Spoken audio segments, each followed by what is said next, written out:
estar vivo, debe haber un flujo constante de oxígeno hacia dentro del cuerpo y un flujo constante de dióxido de carbono hacia afuera.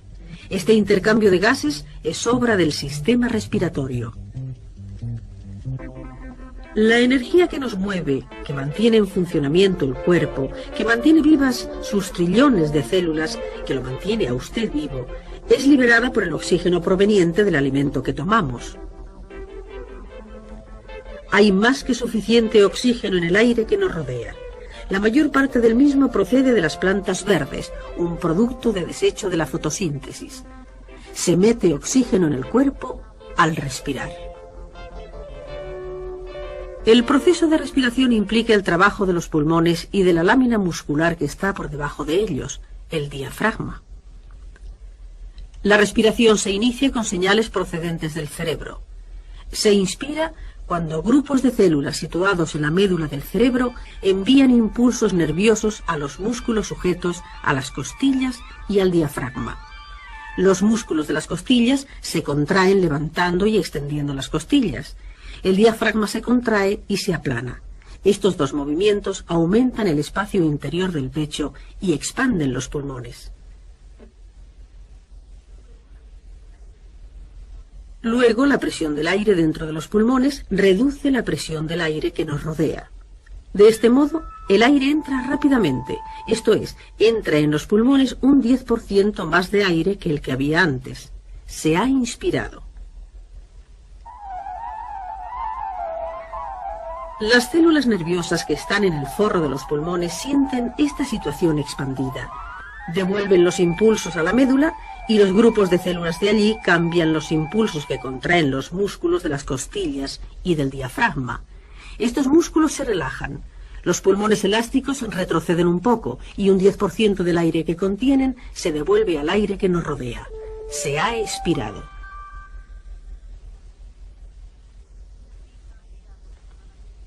Y así cambia aproximadamente cada vez un 10% del aire que contienen los pulmones. Cuando se descansa, el ciclo se repite 15 veces por minuto.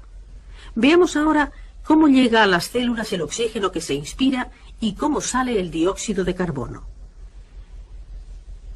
El viaje empieza por la nariz y la boca. Entra el aire portando su carga de oxígeno.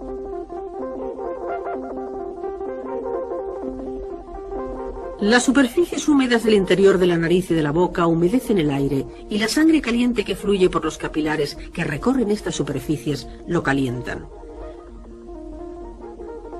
Las superficies están cubiertas también de una mucosa pegajosa que atrapa algunas de las diminutas partículas suspendidas en el aire. Otras partículas caen del aire a medida que se reduce la velocidad. La cavidad que hay detrás de la nariz y de la boca está ocupada por dos tubos. Uno es el esófago, forma parte del sistema digestivo, conduce al estómago.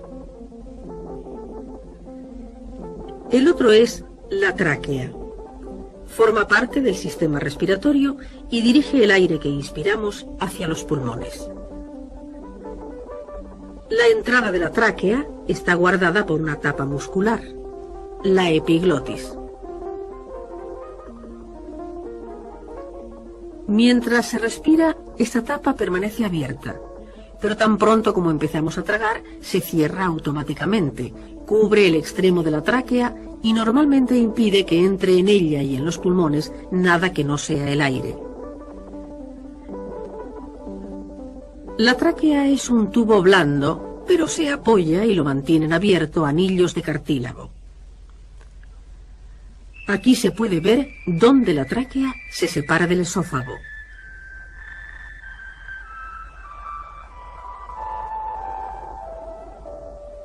Y cómo los anillos de cartílago le dan su forma a la tráquea. La tráquea está cubierta de pelos diminutos, cilios, que están rodeados de mucosa. Estos cilios vibran, oscilando unas 20 veces por segundo, barriendo más partículas del aire y atrapándolas en la mucosa.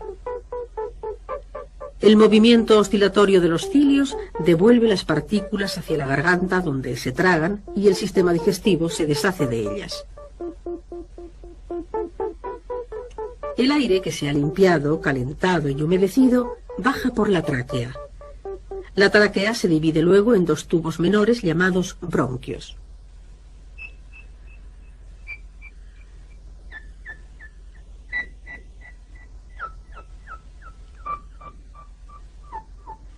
Cada tubo bronquial se divide en tubos más pequeños que penetran los pulmones. Dentro de los pulmones, estos tubos se dividen y subdividen hasta adquirir un tamaño microscópico. Ahora se llaman bronquiolos. El aire que hemos inspirado viaja por estos pequeños tubos hasta llegar a unos racimos de sacos de aire en sus extremos, los alveolos. Los alveolos forman la superficie interna de los pulmones. Hay unos 300 millones de ellos con una superficie global de unos 70 metros cuadrados.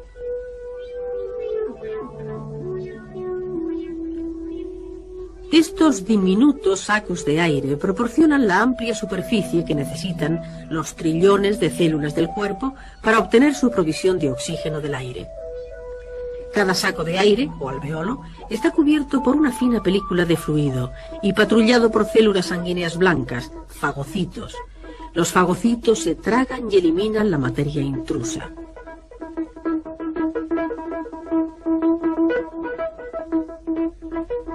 Esta materia intrusa, junto con la mucosa que atrapa también la suciedad del aire, se devuelve a las vías respiratorias por el movimiento de los cilios y luego se elimina del sistema respiratorio. El oxígeno del aire que ha entrado en los pulmones se disuelve ahora en el fluido que cubre cada alveolo. El oxígeno disuelto pasa por las células que forman las finas paredes de los alveolos y luego atraviesa las paredes igualmente finas de los capilares que forran la superficie interna de cada alveolo.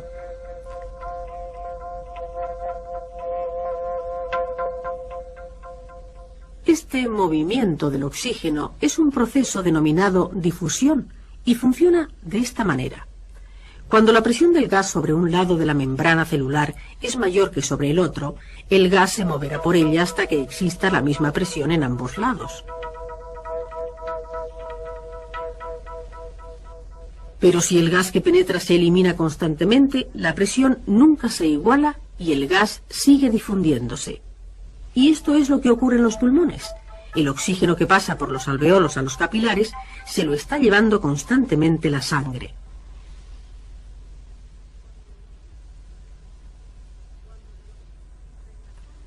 Cuando el oxígeno entra en la sangre, casi todo él es transportado por la hemoglobina de las células rojas.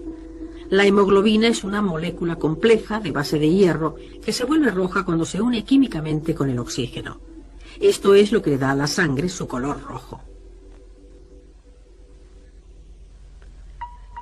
La sangre circula por una red de capilares diminutos transportando su carga de oxígeno. Los capilares convergen en venas diminutas que se unen en otras más grandes que llevan la sangre oxigenada al corazón.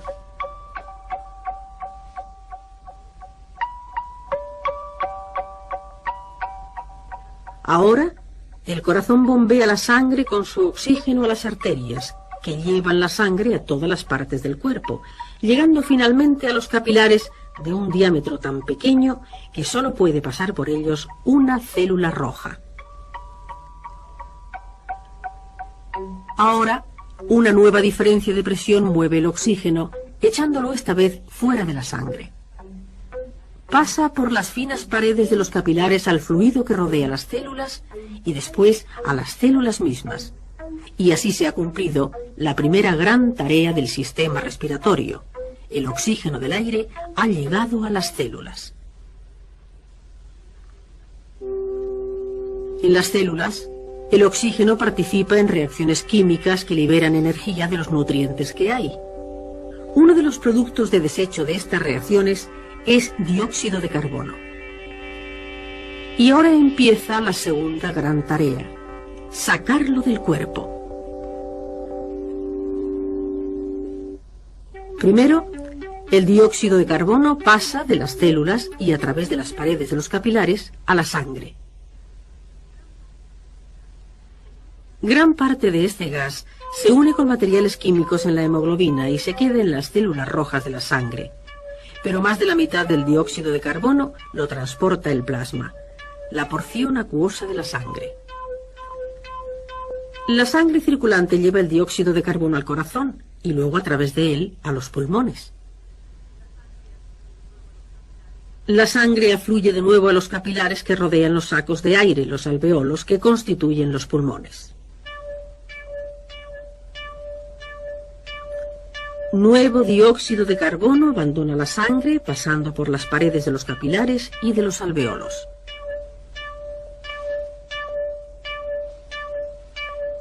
El dióxido de carbono entra en el aire que hay dentro de los diminutos alveolos y luego es extraído de ahí hacia el 250.000 de bronquiolos, con lo que el aire desanda el camino hasta los bronquios y la tráquea.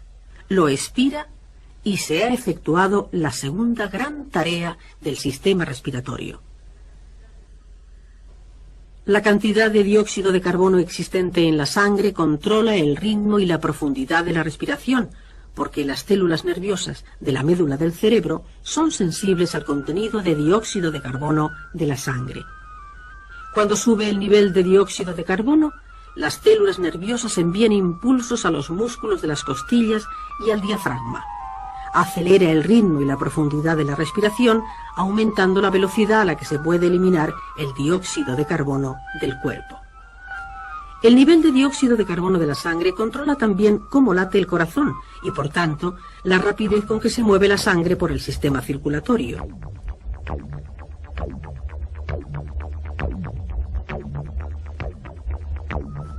Cuando la incrementada actividad del corazón y de los pulmones ha rebajado suficientemente el nivel de dióxido de carbono, se reduce el ritmo de los impulsos nerviosos, así como el del corazón y los pulmones.